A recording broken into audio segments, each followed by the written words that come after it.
그의 친구들을 위하여 기도할 때 여호와께서 욥의 본경을 돌이키시고 여호와께서 욥에게 이전 모든 소유보다 갑절이나 주신지라.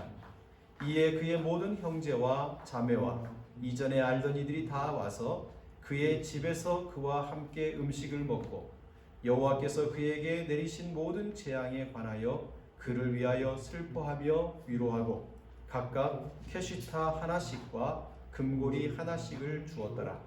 여호와께서 욥의 말년에 욥에게 처음보다 더 복을 주시니 그가 양 14,000과 낙타 6,000과 소 1,000겨리와 암나귀 1,000을 두었고 또 아들 7과 딸 3을 두었으며 그가 첫째 딸은 여미마라 이름하였고 둘째 딸은 구시야라고 이름하였고 셋째 딸은 게렌합북이라 이름하였으니 모든 땅에서 욥의 딸들처럼 아리따운 여자가 없었더라. 그들의 아버지가 그들에게 그들의 오라비들처럼 기업을 주었더라.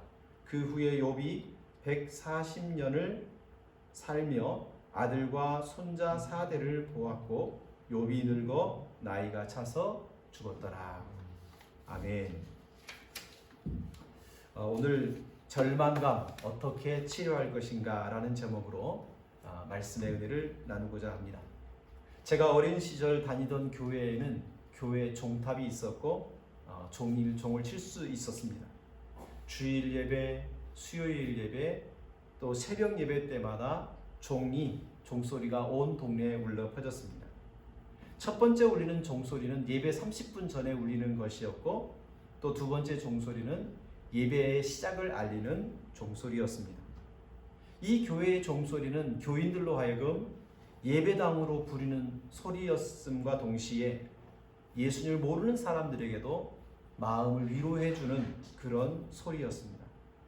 보이지 않지만 하나님에 대한 경외심을 일깨워주고 잠시 동안이라도 현실의 무게를 내려놓고 영원을 바라보게 하는 아름다운 소리였습니다. 그러나 언젠가부터 이 교회의 종소리는 도시 사람들에게 소음으로 인식되었고 더 이상 우리에게 들리지 않는 소리가 되었습니다. 제가 부교육자로 섬길 때에 구청으로부터 한 통의 전화를 받았습니다. 이웃 주민들로부터 민원이 접수되었다는 거예요. 교회의 십자가 불빛이 너무 밝고 그래서 잠을 깊이 잘 수 없으니 그 십자가를 꺼달라는 요구였습니다. 교회가 먼저 건축을 했고 밝기도 적정한 기준에 맞았고 또 자정이 되면 소등이 되도록 이 타이머를 맞춰놨기 때문에 그것이 무엇이 문제가 되느냐고 다시 물었더니 십자가 불빛이 자신의 집 정면으로 들어와서 숙면을 취할 수 없는데 특별히 새벽 5시쯤에 켜지는 그 불빛 때문에 더 이상 잠을 잘 수 없으니 꺼달라는 요구였답니다. 자신의 침실에 커튼을 두껍게 치면 될 일인데도 불구하고 교회를 향하여 십자가를 꺼라, 켜라 이렇게 요구하는 것은 무례하고 도를 넘는 민원이 분명했습니다. 하지만 왜 이렇게 무례한 항의를 사람들이 하는 것일까? 한 번쯤 생각해 볼 필요가 있는 거죠. 언제부턴가 교회의 종소리가 사람들에게 소음으로 인식된 이유가 무엇일까요? 교회를 상징하는 십자가의 불빛이 공회로 사람들에게 다가오게 된 것은 무슨 이유일까요? 아마도 대도시, 아파트 밀집으로 되는 이런 사람들의 이 주거 형태 때문에 조그만 소리에도 예민했기 때문에 작은 불빛에도 자신에게 피해가 본다고 생각하기 때문에 그런 요구를 했을 수도 있습니다. 아마도 그 이유가 클 것입니다. 그러나 교회로 우리의 시선을 돌려보면 교회가 사람들에게 위로를 주지 못하기 때문은 아닐까요? 교회가 고달픈 인생을 살아가는 사람들에게 그 아픔에 대해서 공감해 주지 못하기 때문에 눈물 골짜기와 같은 슬픔에 쌓인 절망을 경험하는 이들에게 교회가 대안이고 소망이고 그 교회를 통하여 우리가 회복될 수 있다고 하는 그 믿음을 심어주지 못했기 때문에 자꾸만 교회의 소리를, 교회의 불빛을 거부하고 외면한 것은 아닐까요? 여러분, 우리의 인생은 눈물로 시작해서 눈물로 막을 내리는 눈물 골짜기와 같다고 할 것입니다. 사람은 누구나 울면서 태어나죠. 물론 그 태어나는 아이의 울음소리 때문에 부모님과 많은 가족들이 기뻐하기도 합니다. 그렇게 울면서 시작된 우리의 인생이 언젠가 마칠 때 어떤 이는 환한 미소를 지으며 생을 마감하는 이도 있고, 어떤 이는 죽음을 두려워하고 괴로워하면서 인생을 마감하는 이도 있지만, 공통적인 것은 이 사람을 떠나보내는 남은 사람들의 눈가에는 눈물이 맺히고 울음이 터져 나온다는 것입니다. 이렇게 우리의 인생은 울음 가운데서 태어나고 눈물 가운데 살다가 눈물 가운데 생을 마감하는 슬픔의 연속인 눈물의 골짜기라고 할 것입니다. 사랑하는 사람을 사별하여 잃거나 소중한 자식을 일찍 떠나보내는 상실의 슬픔, 여러 가지 사고를 통하여 우리 육신의 고통이나 정신적인 고통을 갖는 이들도 있습니다. 직장을 잃고 실업과 실직으로 인하여 경제적 어려움 속에서 슬픔을 경험하는 이들도 있고, 여러 가지 이유로 살 소망을 잃어버리는 무력감에 살아가는 이들도 있습니다.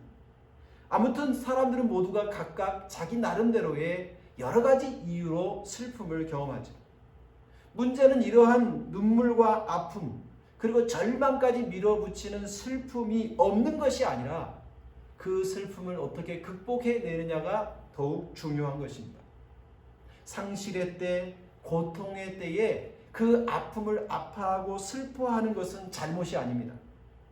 그러나 상실의 아픔과 슬픔에 갇혀서 소중한 삶을 소진한다면, 그래서 절망감에 푹 빠져나오지 못한다면, 그 슬픔과 절망감은 사탄의 견고한 진이 될 수가 있습니다.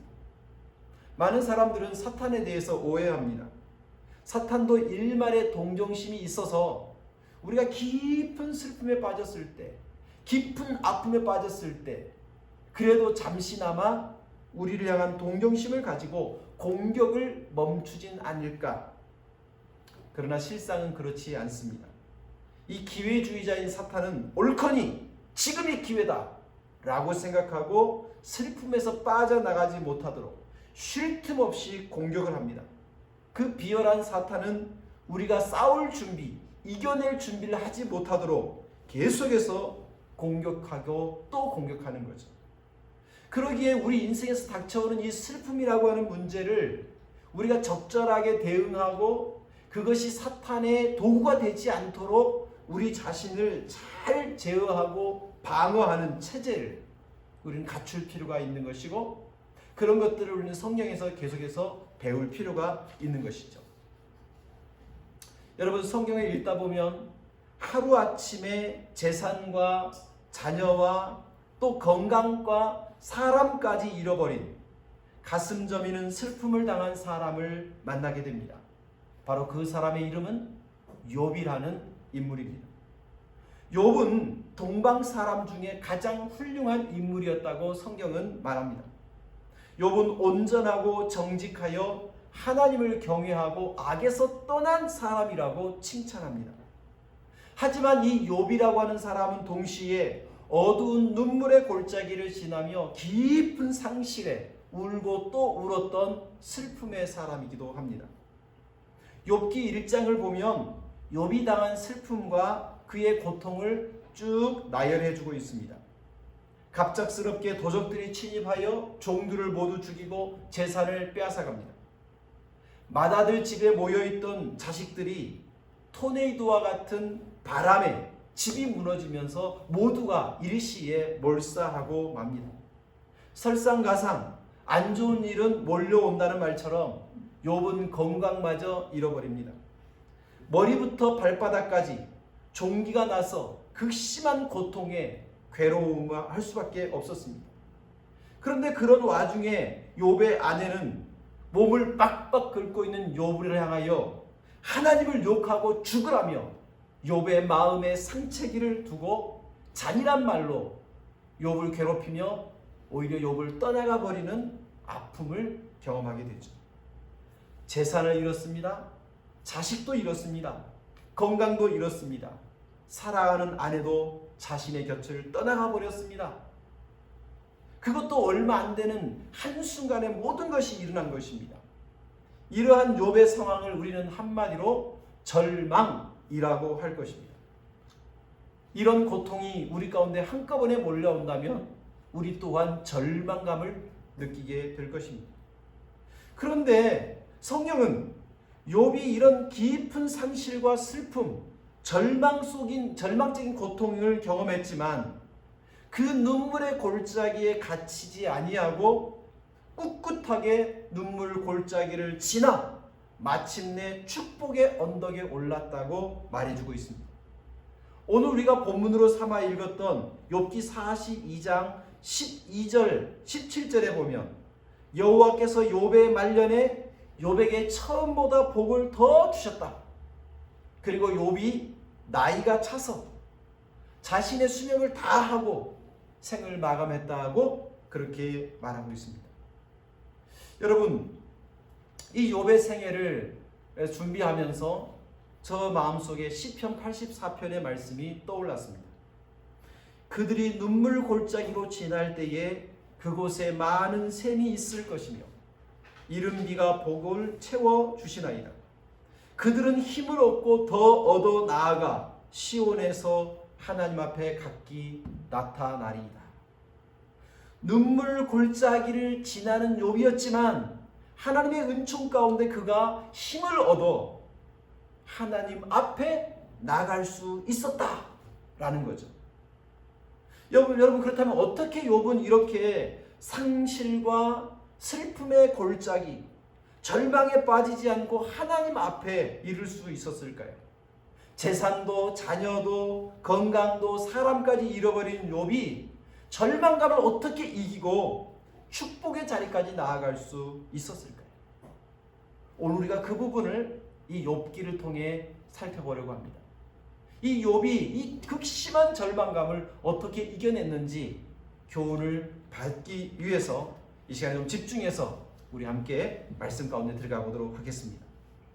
여러분, 슬픔이 절망감으로 우리를 이끌어가는데 그 절망을 이기고 축복의 자리에 이르기 위해서 우리가 첫 번째 해야 될 것은 아픔을 깊이 느끼고 충분히 슬퍼할 수 있어야 한다는 것입니다. 여러분, 교회 안에서 분노를 함부로 표출하지 못하게 하는 것처럼 슬픔도 애써 감추려 하는 경향이 우리 성도들 안에 있는 것 같습니다. 상처 입은 자기 감정을 감춘 채 너무나도 빨리 하나님의 섭리, 하나님의 은혜를 말하는 경향이 있습니다. 우리 속히 하는 말로 남자는 울면 안 돼, 뭐 이렇게 그냥 우리 부모님들이 어린 자녀들에게 가끔 그렇게 말하잖아요.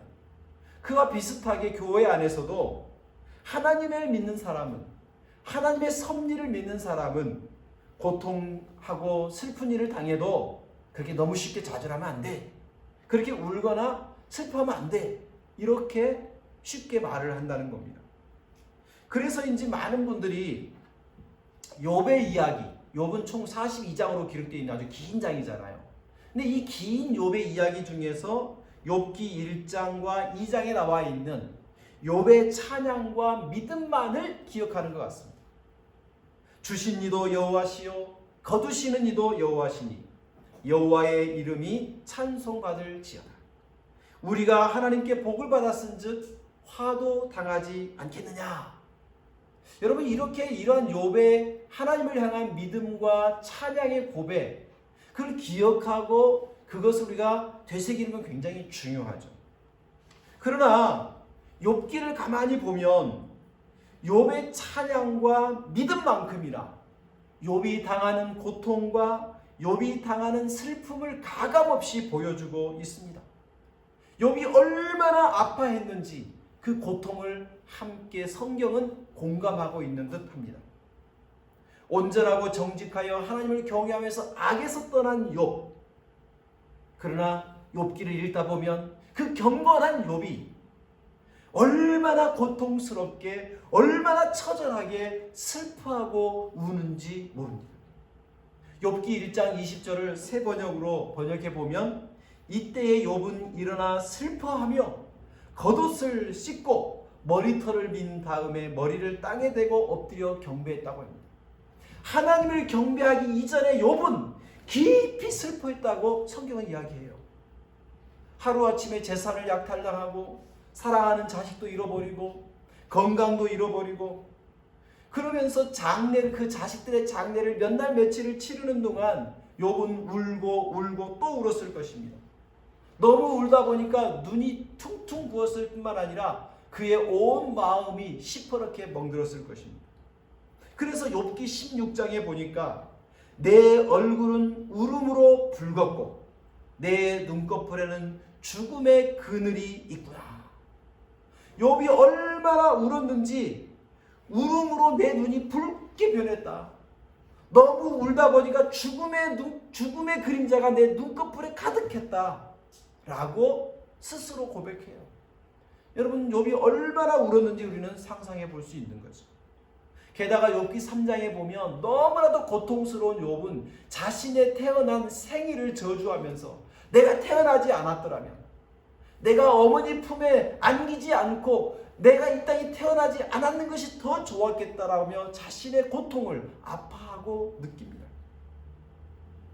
이처럼 욥기를 가만히 읽다 보면 욥이 그 슬픔 때문에 얼마나 절규하고 있는지, 욥기는 욥의 믿음도 강조하지만 그 믿음보다도 어떻게 보면 불량면에서는 욥의 슬픔과 아픔을 우리에게 가감없이 적나라하게 보여주고 있습니다. 여러분, 약간의 문제의 소지가 있을 수 있습니다만 성경을 보면 이 신학적으로 신인 동형적 표현이라고 하는데요, 하나님께서도 때로는 울고 때로는 슬퍼하시고 때로는 근심하고 걱정하는 모습을 우리는 성경을 통해서 볼 수 있습니다. 하나님은 땅 위에 사람 지으셨음을 한탄하시고 마음에 근심하기도 했습니다. 우리가 믿는 예수님은 눈물을 흘리셨습니다. 우리가 믿는 예수님은 십자가의 고통 앞에서 슬퍼하시면서 고민하여 죽을 지경이라고 표현하셨습니다. 우리의 연약함을 돌보시는 성령님께서는 말할 수 없는 탄식으로 우리를 위하여 간구하신다고 기록하고 있습니다. 이처럼 우리가 믿는 삼위일체 하나님은 인생의 슬픔을 공감해 주시는 분입니다. 그러기에 우리가 아픔과 슬픔을 당했을 때 눈물을 흘리고 하나님 앞에 고통을 호소하는 것은 불신앙이 아닙니다. 오히려 이 아픔과 슬픔을 감추려 하지 마십시오. 있는 그대로를 인정하고 그 슬픔을 슬픔으로 느낄 수 있을 때 그 슬픔 속에서, 그 아픔 속에서 하나님의 치유가 동시에 일어나는 것입니다. 오히려 슬픈 현실을 부정하고 외면한다면 오히려 치유와 회복을 방해하게 될 것입니다. 여러분, 우리가 인생의 슬픔을 만났을 때, 내가 지금 깊은 슬픔의 골짜기에 들어섰구나 생각할 때 오히려 그 아픔을 깊이 들여다볼 필요가 있습니다. 그래야 다시금 반등할 수가 있는 거죠. 문학평론가 신형철 선생님의 산문집 슬픔을 공부하는 슬픔이라는 책이 있습니다. 그 책에 이 서문 그 앞에 머리글 속에 이런 이야기가 있습니다. 그런데 너무 오랫동안 울음을 참아온 그는 정작 자신이 그래 왔다는 사실을 모른다.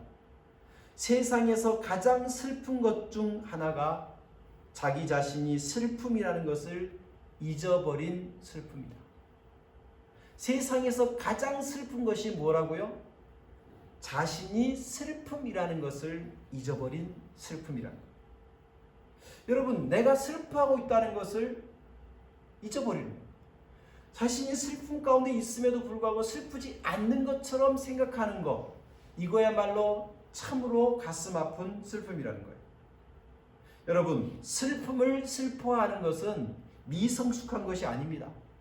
연약한 것이 아닙니다. 슬픔을 충분히 슬퍼할 수 있는 사람만이 살아있는 사람이고 그런 사람을 통하여 회복을 경험하게 되는 것입니다. 특별히 우리 자녀들이 슬픔을 경험할 때 있죠. 자녀들이 성적이 오르지 않거나 친구 관계가 깨지거나 자신이 간절히 원했던 것을 이루지 못할 때 슬프죠. 여러분, 내가 원하는 바가 이루어지지 않고 내가 노력했음에도 불구하고 좋은 결과가 나지 않는 것에 대해서 전혀 슬퍼하지 않는다면 그건 비정상인적인 거예요.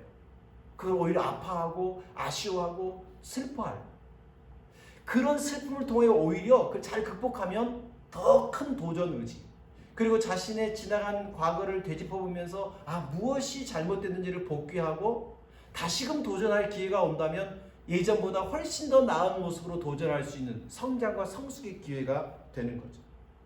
그런데 아이들이 그런 상실과 성취되지 못한 것 때문에 슬퍼하고 아파할 때 그만 울어, 누가 죽기라도 했어? 이러면서 그가 아파할 기회를 박탈하거나 그것을 함부로 교정하려 하면 오히려 자녀들은 속으로 끙끙 더 앓게 되죠. 자녀들이 슬퍼하던 때가 될 때에 부모님들은 그 아이를 꼭 끌어안고 그 슬픔을 함께 공감해주고 그 아픔을 함께 느껴주게 되면 우리 자녀는 오히려 그 속에서 회복이 일어나고 치료가 일어나고 더 강하고 더 건강한 모습으로 성장해 가는 거예요. 그러므로 자녀들에게 슬퍼할 기회가 있을 때 슬픔을 충분히 느낄 수 있도록 분위기를 만들어주고 한 걸음 더 나아가 그 슬픔을 너 혼자가 아니라 내가 함께 아파하고 있다는 것을 느끼도록 해준다면 우리 자녀들은 슬픔을 통해 훨씬 더 성장하고 기쁨의 사람이 될 것입니다. 두 번째로, 슬픔이 절망감을 넘어 축복으로 나오게 하려면 이 슬픔의 골짜기를 지날 때 그 울음을 하나님 앞에서 울어야 한다는 것입니다. 여러분, 박완서 선생님의 단편 그 남자네 집이라는 책을 보면 이런 구절이 있다고 합니다. 첫사랑 남자를 떠나보내는 장면에 이런 구절이 기록되어 있어요. 나도 따라 울었다. 이별은 슬픈 것이니까. 나의 눈물에 거짓은 없었다. 그러나 졸업식 날 아무리 서럽게 우는 아이도 학교에 남아 있고 싶어 우는 것은 아니다. 여러분, 우리 졸업식 날 정들었던 그 교정을 떠나고 참 친구들과 좀 아쉬운 작별을 해야 되는 것 때문에 좀 마음이 좀 먹먹해지고 또 날 잘 도와준 선생님들을 생각하면 좀 먹먹해지고 울음이 나잖아요. 그렇지만 졸업식 날 엉엉 우는 것은 단순히 슬퍼서 우는 것만은 아니잖아요. 그게 많은 것이 함축되어 있지만 그 졸업식 날 우는 울음은 앞으로 어떻게 보면 더 상급 학교로 진학하여 더 나은 삶으로의 전진을 위한 울음이 되는 것처럼, 여러분, 우리가 슬픔을 당할 때 우는 것은 그냥 슬픔 속에 머물러 있고 싶어서 우는 게 아니죠. 슬픔을 견뎌내고 이겨내고 축복으로 나아가기 위해서 우리는 우는 것입니다. 그런데 이 축복을 향한 우리의 울음이 많은 사람들은 그 울음에 갇혀버리는 경우가 있습니다.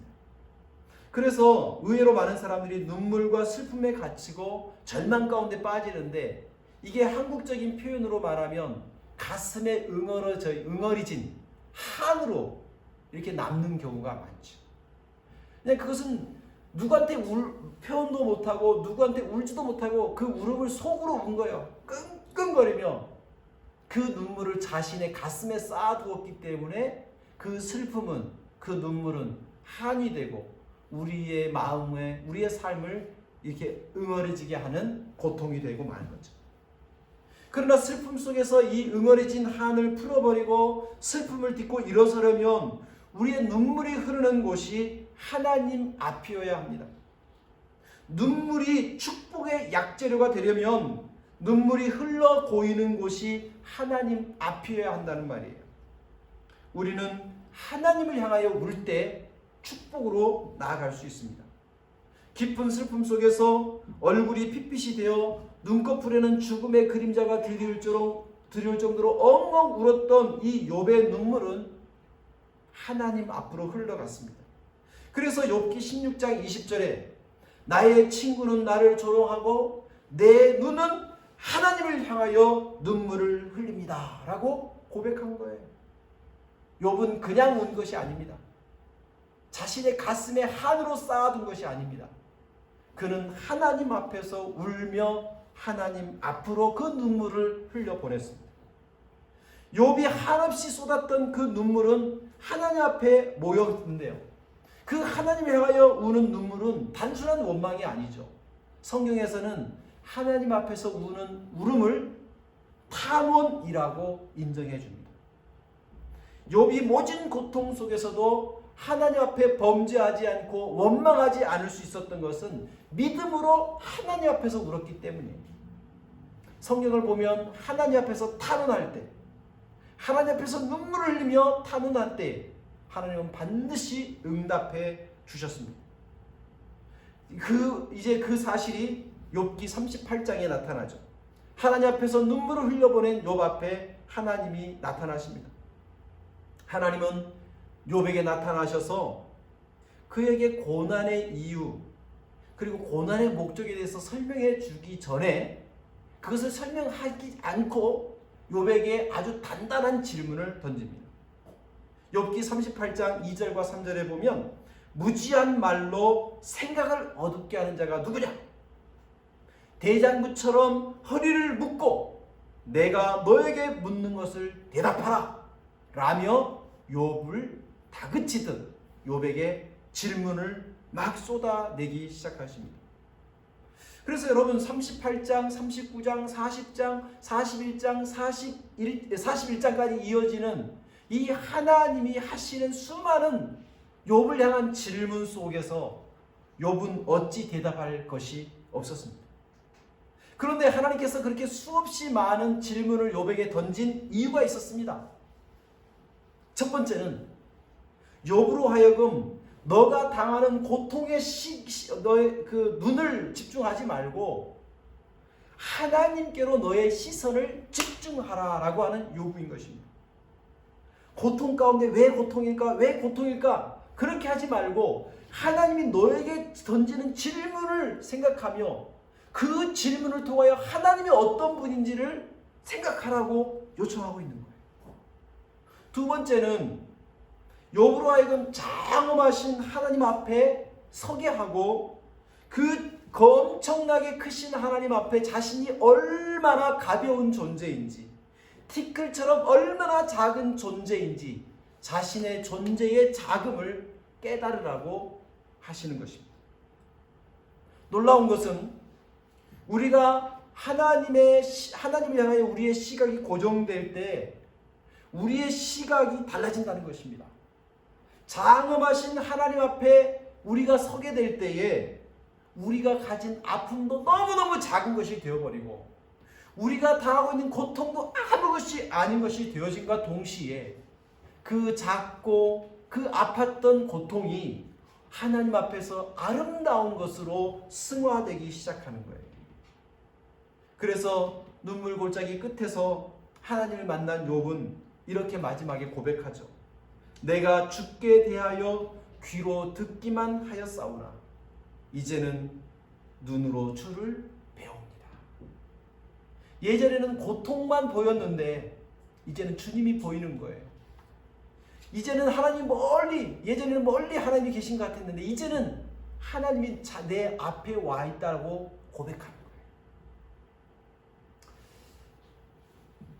서울 공릉동에 있는 다드림 교회를 섬기는 김병연 목사님이라는 분이 책을 하나 냈는데 그 책에 자신이 얼마나 고통스러운 시간을 지냈는지에 대한 간증이 담겨져 있습니다. 2005년 8월에 사모님이 셋째 아이를 낳은 이후에 바로 뇌경색으로 쓰러지는 일이 있었습니다. 교회를 개척한 지 한 달 만에 사모님이 뇌경색으로 쓰러진 거예요. 그때 목사님은 하나님, 제 인생의 그 기쁨이 여기까지입니까? 라고 울부짖었다고 합니다. 그런데 3년이 지났을 때 2008년 5월에 혼수 상태에 빠져있던 사모님을 위해서 계속 기도하고 있는데 이 금요일날 철야 기도를 하는 중에 전기장판 화재로 그 사모님의 한쪽 다리마저도 절단해야 하는 지경에 이르렀습니다. 의사로부터 단도직입적으로 다리를 절단해야 된다고 하는 그 이야기를 들었을 때 목사님은 아무런 결정도 하지 못하고 그 병원 안에 있는 그 예배 처소에 올라가서 하나님, 나 좀 그만 때려요. 내가 뭘 잘못했다고 날 이렇게 고통스럽게 만드냐고 하소연했다고 합니다. 울부짖은 거죠. 처절한 몸부림 속에서 이렇게 울부짖던 목사님이 그 고통을 조금씩 이겨내면서 이렇게 고백을 했다고 합니다.